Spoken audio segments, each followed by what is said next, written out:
And I'm the senior minister here at Corinth. If you're a guest with us, I want to say welcome and thank you so much for coming in today. I would love a chance to meet you after the service. I've actually got a small gift to put in your hands. And so after the service, I'll be hanging out at the guest service kiosk just out these doors and straight ahead there. So please stop on by and let me give you a gift just to say thanks for being here. And also, I want to say hey to our friends who are watching us online. We hope you're having a fantastic start of June, wherever you find yourself. And we know most people check us out online before they ever step foot in here.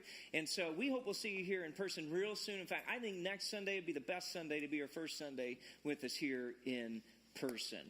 So before we jump in, real quick, turn to your neighbor and just say, if it never rains, how come we still have to cut grass? Just do that real quick. I mean, it is just keeps on going, doesn't it? That stuff grows. It won't stop. We're going to read a verse together. We're going to put it up here on the screen. It is Psalm 90, verse 12. It is from Moses, 10 Commandments, Moses, and this is a prayer of his. So let's just read this out loud together. Here we go. Teach us to number our days that we may gain a heart of wisdom. What a great prayer that is. Teach us, God, to number our days that we may gain a heart of wisdom. Teach us, God. Teach us how to do this. And help us to see that as we begin to number our days, it's not just that that's what wise people do, but that's how wise people become wise. Whenever we learn to number our days, teach us to number our days that we may gain a heart of wisdom. It's kind of the theme verse for the series we started off last week called The Rest of Your Life. We started this off last week. Josh kicked it off for us, and he said that the rest of your life is 3 weeks long, and I think that's hilarious, and if you think about it, you might as well. If not, you'll get it at lunch, but the rest of your life is 3 weeks long. We're spending 3 weeks there, and he started off just talking about these rests of our lives, and just if we want, the kind of the question he poses, what if the rest of your life could be the best of your life? And if we want it to be the best of our lives, there's some rests that we need to pay attention to. And so he was talking about last week about this idea of how we need to be intentional, we need to make plans, but we also need to be open to interruptions, and that if we really want to have the rest of our life be the best of our life, we stay close to Jesus and we pay attention to what he puts in our path. Next week, Josh will be up here talking again, and he's going to be talking about the rest of your life. You may not know this, you may have not done the math, but if you spend 1 hour in church every week, that means you have 167 hours left in the week. What do you do with all those hours? How do you do that? So the rest of that time, what do we do with those is what Josh will be talking about. So I get to be right here smack dab in the middle of the rest of your life, and I get to talk about something that's very important to me, and I think it should be important to you, and that if you can learn to practice this, you will have the best of your life for the rest of your life. And it's this: if we want what's best, we have to learn to rest. All right? If we want what is best, we have got to learn how to rest. Love the story that came across about a dog by the name of Tattoo. Now, Tattoo was a basset hound, so just a little short little thing, kind of just close to the road. And Tattoo did not intend to go for a run, but whenever his owner accidentally got Tattoo's leash stuck in his car door, he went for a run. And so this is what the officer, his name was Terry Filbert, said as he was just sitting there on traffic duty. He noticed, he said, I saw this car go by and the basset hound picking up his feet and putting them down as fast as he could. Okay? He said, I chased the car to a stop and Tattoo was rescued, so everybody can take a deep breath. The dog was fine. All right, he was fine. Okay? But not before the dog had reached a speed of 20 to 25 miles per hour, rolling over several times. Isn't that awesome? Okay, maybe it's not awesome, but here's my question for you. How many of us in the room feel a little bit like Tattoo today? That the pace of life just keeps getting faster and faster and faster. The to-dos outweigh the to-dones 3-1. It just seems like, time just keeps on slipping away. I mean, just all these things are going on, and we just feel like we're being dragged around, dragged behind, and we're just rolling over, just can't keep up, can't pick them up and put them down just fast enough. How many of us feel a little like Tattoo today? Here, June 2nd, 2019, right after the month of May has wrapped up, which is always an insane month. But at least we're in summer and everything slows down now, right? It doesn't. Just keep picking them up, putting them down, picking them up, putting them down, and we are worn out. Technology, tends to make us a little worn out. I mean, we are always connected. We carry around these little pocket computers. We call them cell phones, but they're pocket computers. We're always connected. They're always going off. They're always pinging us. We sleep with them, and it's just like everything's right there, and they can always, at a moment's notice, just go, oh, hey, I need your attention, need your attention, need your attention. You need to don't take a break. You need to pay attention to me. Employers tend to make this happen because, they want the most out of their employees, and so we work more, and we work more, and we rest less, and we rest less, and we become restless because of all the rest that we're not getting. Just on and on and on it goes. We work and we work and we work, and we are drugged behind, and we are worn out because we just can't keep up with the pace. And we think to ourselves, kind of in a self-defeatist kind of way, I guess I'll rest when I'm dead. You guys know the saying, don't you? Is that really the best way to live, though? I mean, wouldn't it be nice if God kind of created into the pattern of this world a way for us to avoid this? To avoid this, just like burning the candle at both ends, picking them up as fast as we can, putting them down. And wouldn't it be great if he had just created this way, this little system for us to be able to say no to work at least every once in a while and to find a little bit of rest? Now, God has created that system. We just tend to ignore it at times. The Bible word for it is Sabbath. Everybody say Sabbath with me? Sabbath. And Sabbath is this idea that God has created rest and that he has created us to work and to work hard, but also to rest and enjoy him and enjoy one another. So we're going to talk about Sabbath today. We're going to talk about resting. So I need you to tap your neighbor on the shoulder and say, we're resting but not napping. All right, just do that real quick. We're resting but not napping right now. But we're going to talk about rest today. And I want to take this biblical idea of Sabbath. I want to explain it to you, just kind of what it is, where it kind of comes from. And then as we wrap it up, I want to just try to give you just a few guiding principles on how we can incorporate Sabbath into our lives. All right, so ready to go? Say, I'm ready to go. Ready to go. Here we go. If you got a Bible, the first place this shows up is Exodus chapter 20, and that's where we're going to begin. Now, Exodus chapter 20 is the beginning of a new nation for Israel. Moses has just delivered the people through God's power from Pharaoh, and they're establishing a new nation. A new nation means they need to have new rules, and that's what the book of Exodus is kind of establishing. Well, in chapter 20, we get God's top 10 list of the things that he wants his people to do, that his people will be known for. Number 4 is this idea of Sabbath. This is what God says. He says, remember the Sabbath day by keeping it holy. He says, 6 days you shall labor and do all your work, but the 7th day is a Sabbath to the Lord your God. On it you shall not do any work, neither you, your son, nor daughter, your male nor female servant, your animals, any foreigner residing in your towns. For in 6 days the Lord made the heavens and the earth, the sea, and all that is in them. But he, and say it with me, he rested on the 7th day. Therefore the Lord blessed the Sabbath day and made it holy. So let's put a label on this. Let me tell you what Sabbath is. Sabbath is this. Sabbath is an act of imitation. It is an imitation of God himself. Exodus 20, the command is rooted in creation. That God worked for 6 days, created, and then he took a break on the last day. And so he says, because I did that, I want you to imitate me in doing the same thing. I want you to mimic me here. And the reason is because we mimic him to remember that we are not him. Okay, that's the thing. We mimic God to remind ourselves constantly of the most important theological truth that you can ever know. You want to know what that is? There is a God, and it is not me.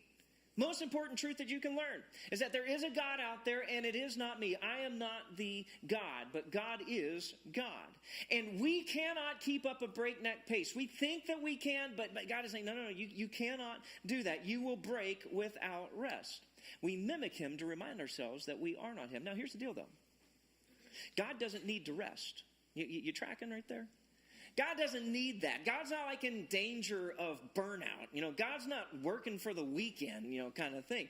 God never slumbers. He never sleeps. He never rests. He is complete without rest. But while God is like that, we are not. And so he calls us to imitate him and to remind ourselves, you know what? We have to rest.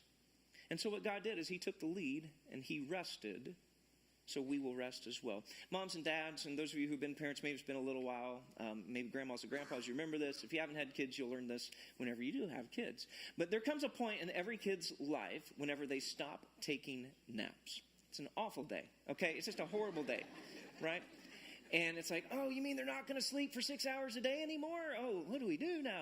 And so, but there comes a day, but when they stop taking naps, but there's always this transition period to where they stop taking naps, but they still need to take a nap. And they fight you taking a nap. You guys know, I can see the nodding of the head. Everybody remembers these days.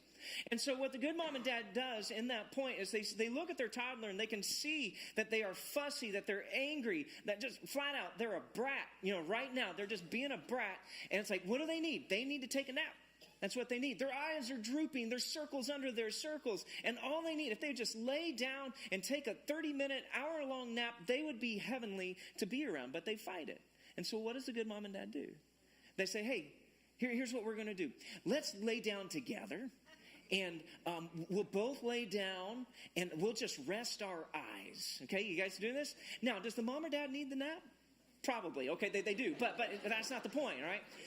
In this moment, what are you doing? You're trying to get the kid to imitate you, to mimic you, because you know that's what's best for them, that they would take a nap, that they would take a break, that they would rest.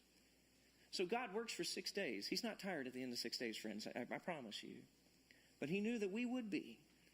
And so that last day, he lies down, he says, hey, why don't we rest our eyes for a little bit? Because if you don't, you're going to be a brat, and you're going to be ugly.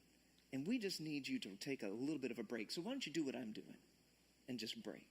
See, Sabbath is an act of imitation. We mimic him to remind us that we are not him.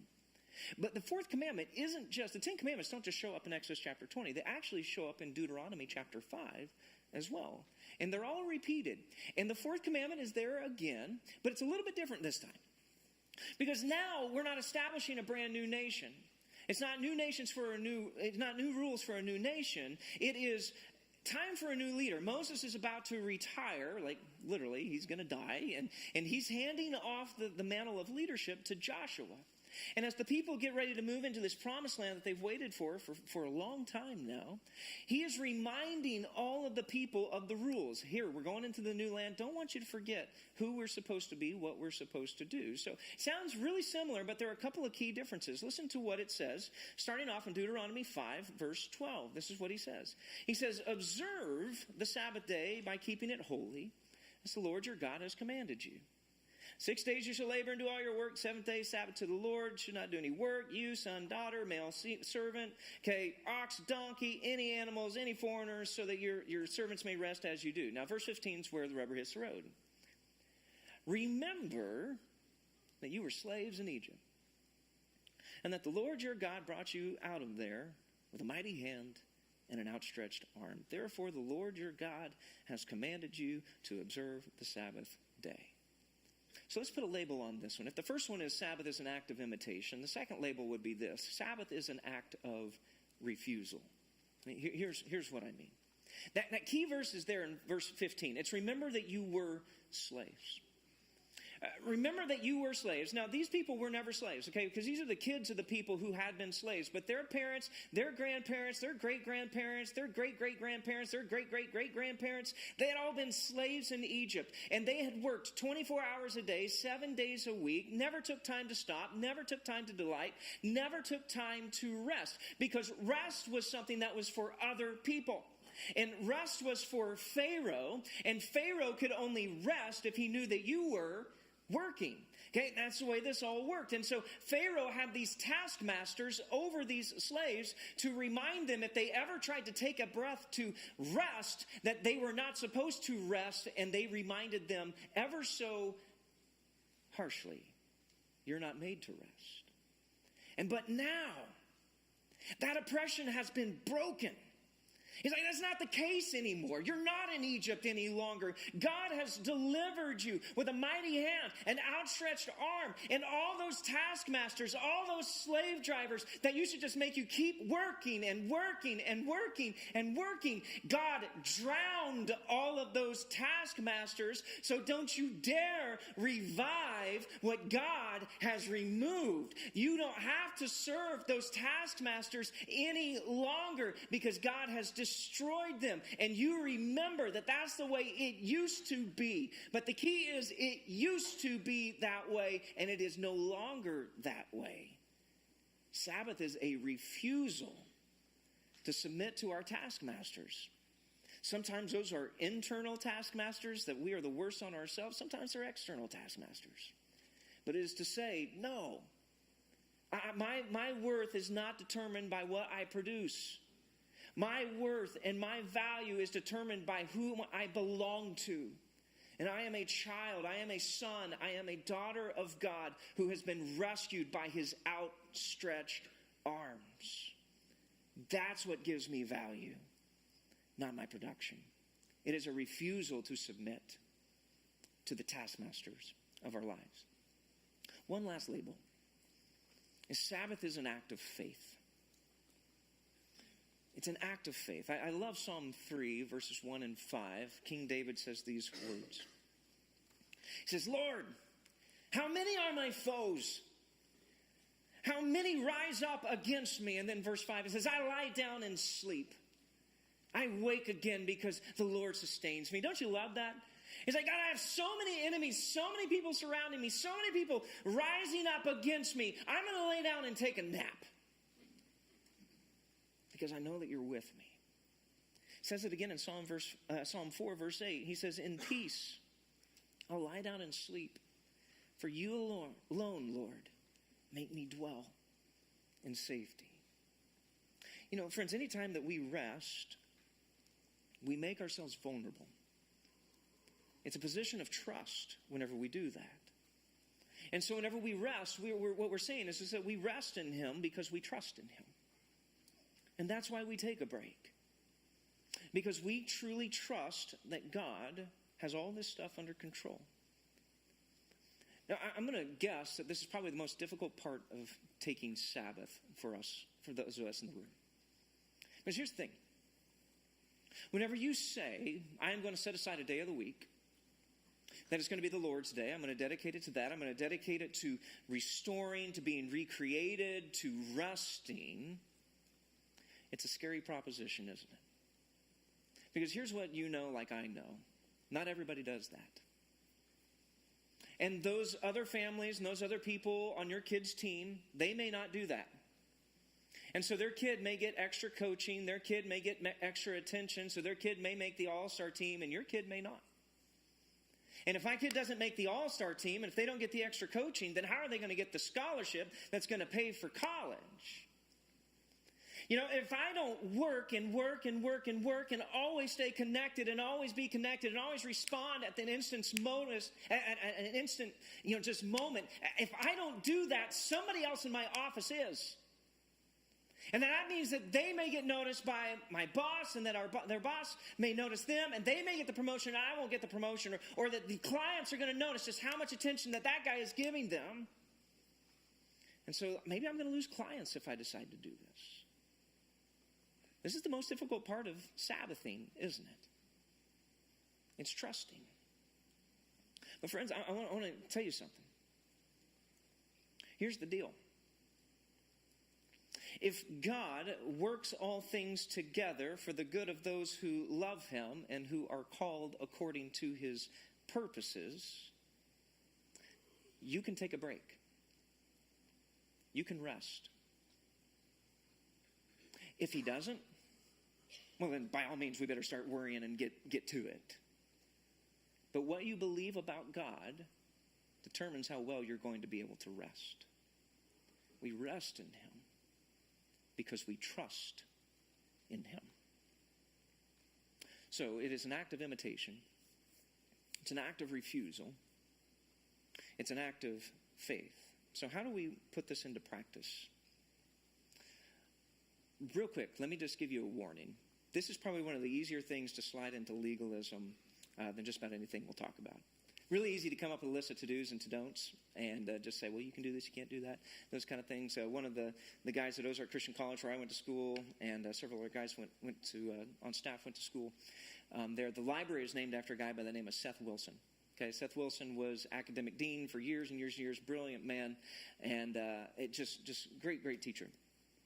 Well, the story's told of Seth one day on a Sunday had to go outside and cut his grass. And so he's out there, got the push mower going, and he's out there, I don't know if he's in a suit or not, probably was. And just out there just, cutting the grass. And his neighbor just like went over to the side of the fence and started waving him down. You over here. Over here. And he's like, what? He's like, you're a Christian, right? It's like, yeah, I am. Well, Christians can't cut grass on Sunday. There's nowhere in the Bible about that, okay? I just want to let you guys understand this real quick. There's nothing in there that says your salvation is determined whether or not that you cut grass on Sunday. So you want to know what Seth did for the rest of his time that he lived next to this dude? Cut his grass every Sunday. I love it. Okay, maybe that's why I like Seth, because that's what I would want to do as well, okay? So it's very easy to get a legalistic attitude and just to say, no, you can't do this, you can't do that. That's not what we're talking about. The idea is this: keeping Sabbath is more art than it is science. And we need to remember what Jesus said in this. The Sabbath was made for man, not man for the Sabbath. Okay? It is a gift from God to us, not something that we are to slave over or under. That being said, let me give you just a few guiding principles as you learn to practice this art. Number one, you need a day. That should be a no-duh kind of statement, but I just want to say that you cannot Sabbath without a Sabbath day. Okay, you need to pick a day. Christians, historically, it's been Sunday. We call it the Lord's Day. This has been the Christian Sabbath because Jesus rose from the dead on Sunday, so the early church started making Sundays the Sabbath day for our faith. It is a great day to set aside for worship, for encouragement, for being around the other believers, and it's just a great day to say that's the day that we are dedicating to God for rest, refuel, refreshment. Okay? Second thing is stop doing what you have to do. Okay? You have 6 days to do your to-do list. On that 7th day, let your to-do list rest. Don't do what you have to do. They will be there the next day because I already hear this. It's like, oh man, we just can't. I can't do this because there's just so much work that needs to be done. I gotta work. I gotta keep going because the work's never done. And here's the deal, friends: we don't rest because the work is done. We rest because the work is never done. Can I get an amen? It is never done. And so what we're saying is, hey, I understand my work's never going to be done. And so I am going to rest because my work will never be done. I am going to rest because that is the case. So put away the to-do list, the have-to list, and let's attack the get-to list. In fact, that's the last thing here. Is the third thing is this: embrace that which gives you life. What is it that restores you?